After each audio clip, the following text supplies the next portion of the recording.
देखो बोर्ड का एक और फेवरेट क्वेश्चन, क्वेश्चन नंबर 2018 में 3 मार्क्स आया है। बहुत प्यारा क्वेश्चन है। बिजली का बिल निकालना सिखाएंगे इससे हम आपको, बिजली का बिल कैसे निकालोगे। देखो क्या कह रहा है, calculate the total cost of running the following electrical device in the month of सितंबर। पहले ये बहुत ध्यान रखना कि मंथ कौन सा लिया है, वरना यहीं पे गलती कर दोगे आप। If the rate of 1 unit, दूसरा क्या है 1 यूनिट। अब ध्यान रखना कि घर की जो बिजली की यूनिट होती है वो किलोवाट आवर में होती है। क्या कहा मैंने, ध्यान से समझना।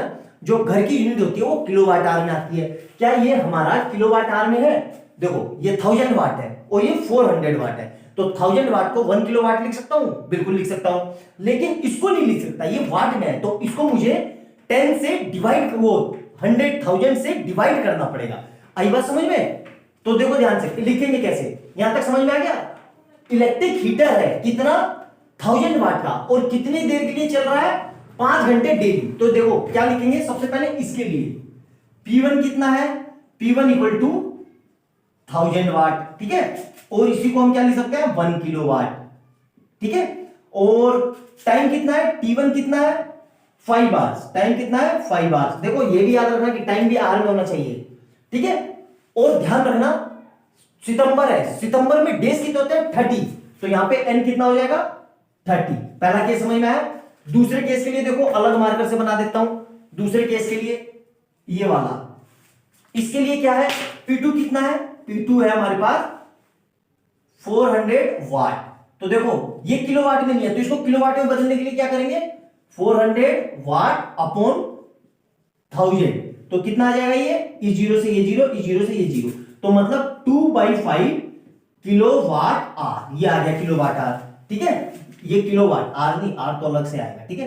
किलोवाट आ गया। और इसके लिए टाइम कितना है, T2 कितना है हमारे पास, T2 कितना है, ये डेली कितना चला है, 10 घंटे। और n कितना है, n इसके लिए भी 30 है, क्योंकि मन तो सेम ही है ना दोनों। यहां तक मेरे ख्याल से समझ में आ गया बहुत अच्छे से। अब देखो हमें क्या निकालना है, बिल। हमें बिल निकालने का फार्मूला पता होना चाहिए, क्या होता है, E इलेक्ट्रिकल एनर्जी। एनर्जी क्या होती है, तो देखो इसके लिए, इसकी ध्यान से समझना, इसके लिए क्या होगा, E1 equal to P1 into T1 into M। तो P1 कितना है, ये लिखा हुआ है हमारे पास 1 किलोवाट इंटू 5 आवर्स इंटू 30, तो ये क्या सोल्व करके कितना आ जाएगा, 30 पंजे 150, 150 किलोवाट आवर, ये आ गया। अब दूसरे केस के लिए E2, इसके लिए E2 कितना होगा, ध्यान से देखो, P, यही सेम फार्मूला लगेगा, तो यहां पे लिख लो P2 into T2 into N। तो कितना है ये, 2/5 इंटू 10 इंटू 30, तो ये सोल्व करके कितना आएगा, देखो इससे ये कट गया 2 टाइम में, तो 2 दूनी 4, 4 दिया 12, तो कितना आएगा, ये 120 किलोवाट आवर। यहां तक समझ में आ गया बहुत अच्छे से। अब देखो दोनों को कंबाइंड, भाई जो भी मीटर आएगा वो तो जितने फ्रिज कूलर चले सबको मिलके आएगा ना, तो E टोटल कितना हो जाएगा, E टोटल मतलब इलेक्ट्रिक एनर्जी टोटल कितनी होगी, E1 प्लस E2, मतलब E1 प्लस E2 कितना है, 150 प्लस 120, मतलब कितना आ जाएगा, ये 270 किलोवाट आवर, ठीक है। मतलब 1 घंटे में कितनी एनर्जी खर्च हो रही है हमारी, 270 किलोवाट आवर। तो बिल निकालना है, मतलब ये 1 घंटे में नहीं, ये पूरे मंथ में है, पूरे मंथ में हमारी कितनी एनर्जी खत्म हुई, इतनी।